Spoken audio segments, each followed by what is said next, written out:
Kita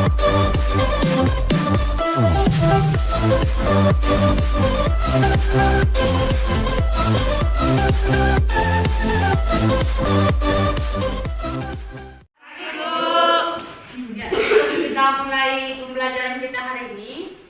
Setelah kita beragama, kita mulai kegiatan kita bareng-bareng dengan doa. Ayo satu orang bisa tulisin doanya di depan.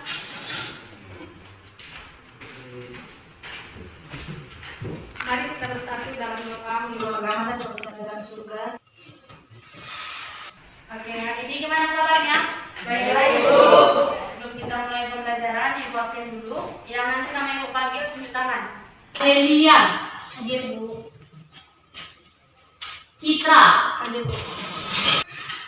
Gohanda. Gohanda ada yang tahu mana? Berarti dan surat keterangan? Iya, Bu. Berarti yang tidak datang hari ini ada 4 orang. Iya, Bu. Oke. Yang datang hari ini semua sehat-sehat? Sehat, Bu.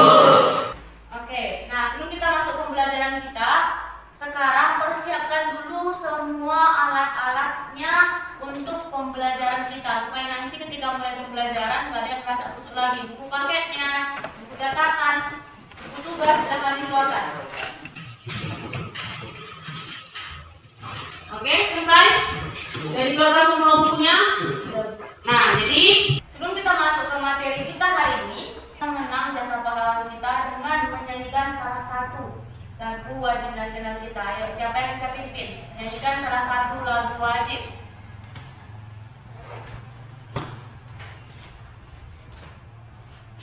Ayo, berdiri semua, biar semangat.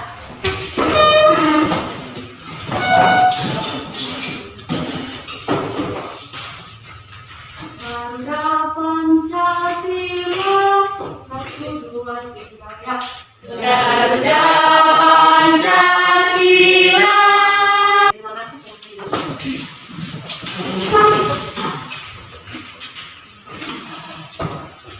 Nah, sebelum kita masuk ke materi kita hari ini, mau tanya dulu.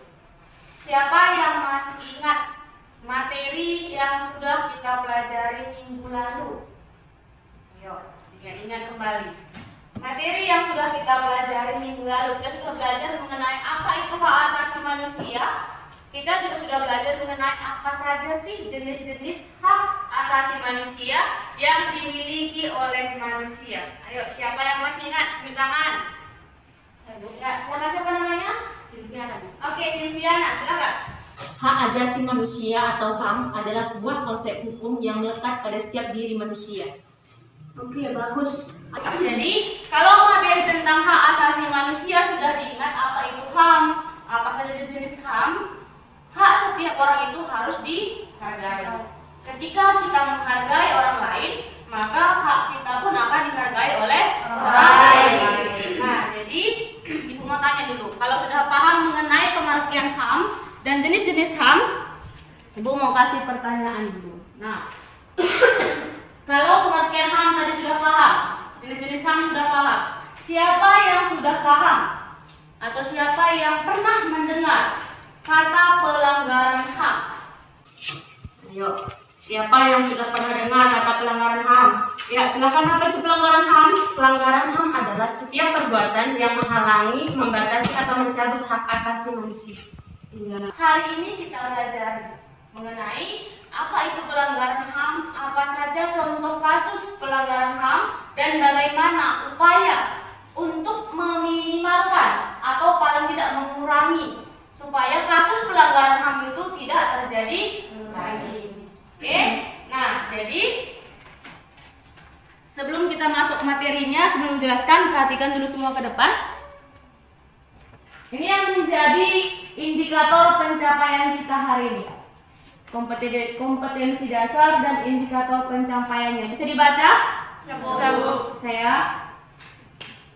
Jadi kita hari ini menganalisis kasus-kasus pelanggaran hak asasi manusia dan menelaah upaya penanganan terhadap pelanggaran hak asasi manusia.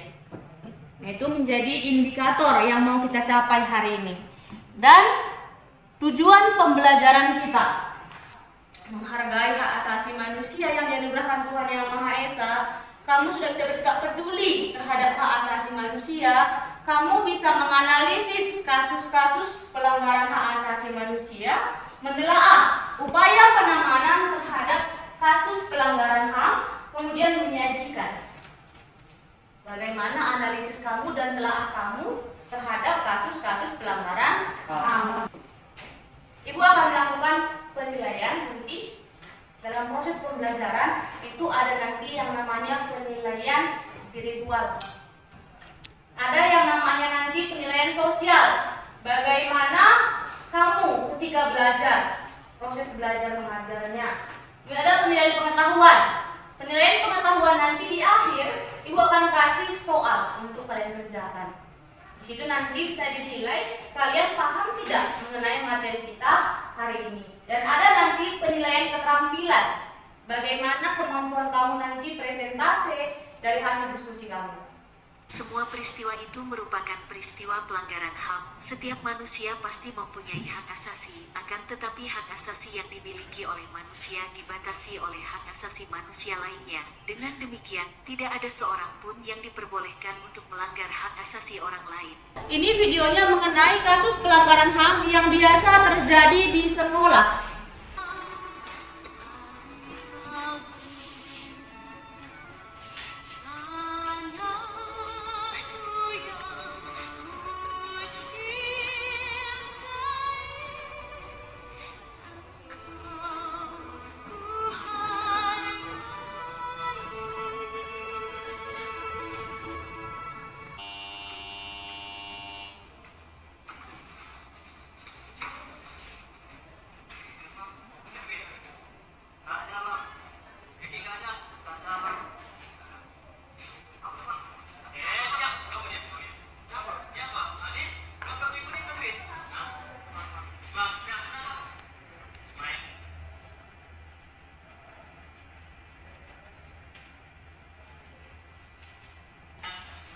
Sekarang ibu kasih kesempatan. Siapa yang kira-kira ada pertanyaan? Yang mau bertanya, setelah kamu tadi amati videonya, kamu analisis videonya, siapa yang ada pertanyaan atau mau bertanya mengenai video yang ditampilkan tadi? Silakan. Tadi ada contoh pelanggaran HAM di sekolah, yaitu membuang sampah sembarangan. Mengapa membuang sampah sembarangan masih termasuk pelanggaran HAM? Sebuah kasus pembulian. Iya. Kenapa masih bisa ada kasus pembulian di sekolah padahal kan tiap pulang sekolah tidak ada gitu? Apakah tidak ada aturan atau peraturan yang bisa menyebabkan atau menghilangkan penyiksaan perbudakan di sekolah? Jadi pertanyaan-pertanyaan yang kalian ajukan tadi akan dibahas dalam kelompok, kemudian nanti setelah dibahas dalam kelompok akan dipresentasikan hasilnya. Nah, pertanyaan kalian tadi akan diwakili oleh LKPD yang ibu bagikan hari ini. Tapi sebelum dibagikan LKPD-nya, kita bentuk kelompok dulu. Nah, kita bentuk kelas ini ke dalam 3 kelompok. Dengarkan namanya dan diingat-ingat masuk ke kelompok berapa kamu, supaya nanti tidak salah halaman. Ya, kelompok 1. Kelompok 1 Sophie R. Sudah. Kemudian Firdaus, Elizabeth, Esa. Itu masuk ke kelompok 1. Coba yang kelompok 1 tunjuk tangan. Perhatikan, ini membagikan LKPD dan ada di situ bahan ajarnya, materinya yang sudah kita pelajari tadi. Nah, di LKPD ini ada nanti petunjuk atau cara mengerjakannya. Jadi sebelum kamu berdiskusi dengan teman kamu baca dulu bersama-sama, pahami dulu gimana cara pengerjaannya.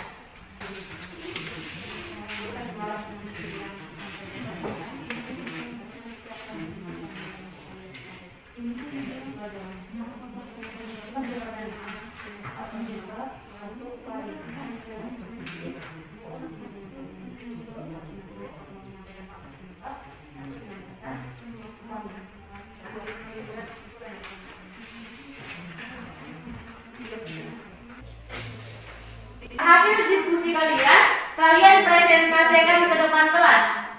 Udah? Nah, caranya nanti adalah semua maju ke depan. Sudah. Kemudian sampaikan hasil diskusi kalian. Setelah nanti disampaikan, contoh, saya kasih contoh kelompok 1 menyampaikan hasil diskusinya. Sudah, menyampaikan hasil diskusinya. Setelah mereka selesai menyampaikan apa hasil diskusi mereka, maka akan diberi kesempatan untuk kelompok 2 dan kelompok 3 untuk menanggapi. Ini adalah salah satu contoh pencemaran lingkungan atau pencemaran air. Hal ini dapat terjadi karena pertama, pencemaran limbah rumah tangga atau pembuangan saluran air yang sering ke sungai, yaitu pembuangan saluran air kotor. 2. Pencemaran limbah industri atau sisa-sisa zat kimia yang belum diolah. 3. Pencemaran limbah perikanan. 4. Pencemaran akibat membuang sampah sembarangan. Kita juga dapat mencegahnya dengan melakukan pengolahan limbah dengan benar, tidak membuang sampah ke sungai, menggunakan deterjen yang ramah lingkungan, tidak menyalurkan pembuangan air kotor ke sungai, menggunakan bahan-bahan yang ramah lingkungan, rutin melakukan pembersihan air. Nah, itu hasil. Ada tanggapan? 7. Kelompok 1. Tambahan untuk faktor penyebabnya, Bu, kurangnya rasa peduli terhadap lingkungan. Kurang rasa peduli kata kelompok 1. Bisa diterima kelompok 3? Bisa. Oke, tepuk tangan untuk kelompok 3. Kembali ke tempat duduknya masing-masing. Nah, jadi dari apa yang sudah kalian presentasikan, hasil diskusi kalian, sudah terpecahkan atau belum? Pertanyaan yang tadi ditanya di awal tadi. Sudah berapa? Dan kelompok 1, kenapa mesti menjadi pelanggaran HAM? Karena akan di sekolah misalnya, karena kurangnya rasa peduli, kurangnya sikap saling menghargai, saling menghormati atas sesama teman. Dari diskusi kalian tadi dan diskusi kelas tadi dan hasil presentasinya bisa kita tarik satu kesimpulannya bahwa pelanggaran-pelanggaran HAM itu bisa terjadi karena yang pertama faktor egois dan mementingkan diri sendiri dari pelanggar HAM itu. Bisa juga dari segi lingkungan. Nah, jadi apalah kesimpulan yang kalian dapatkan setelah kita mempelajari materi dari awal tadi? Dari materi kita di awal, dari sampaikan tujuan pembelajaran sampai presentasi, kesimpulan apalah yang bisa kamu ambil? Kesimpulan yang kami dapat dari pembelajaran HAM hari ini adalah tentang bagaimana upaya pencegahan kasus pelanggaran hak asasi manusia. Contohnya 1, mengurangi sikap egois antara kita manusia, harus punya kesadaran untuk meningkatkan HAM. 3, harus memiliki sikap toleransi kepada teman-teman di sekolah.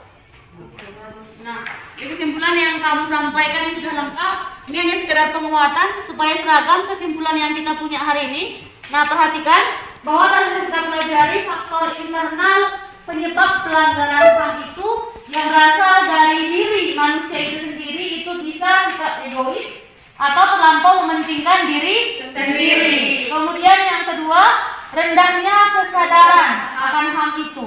Nah, sampai di sini ada yang mau ditanyakan? Tidak. Jadi hari ini tujuan pembelajaran kita tadi sudah tercapai kah? Sudah tercapai. Ibu akan kasih soal. Mengukur kemampuan kamu sampai di mana kamu sudah paham materi hari ini. Kalau wajiban soalnya dikerjakan di sini aja.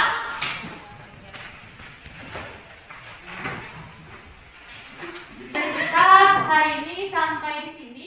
Berkat orang tua kami, berkat guru kami, banyak dosa yang kami perbuat, sengaja maupun tidak sengaja, dan Engkau yang menghapuskan. Dalam nama Yesus Kristus kami sudah berdoa dan ucap syukur dalam Dia. Amin.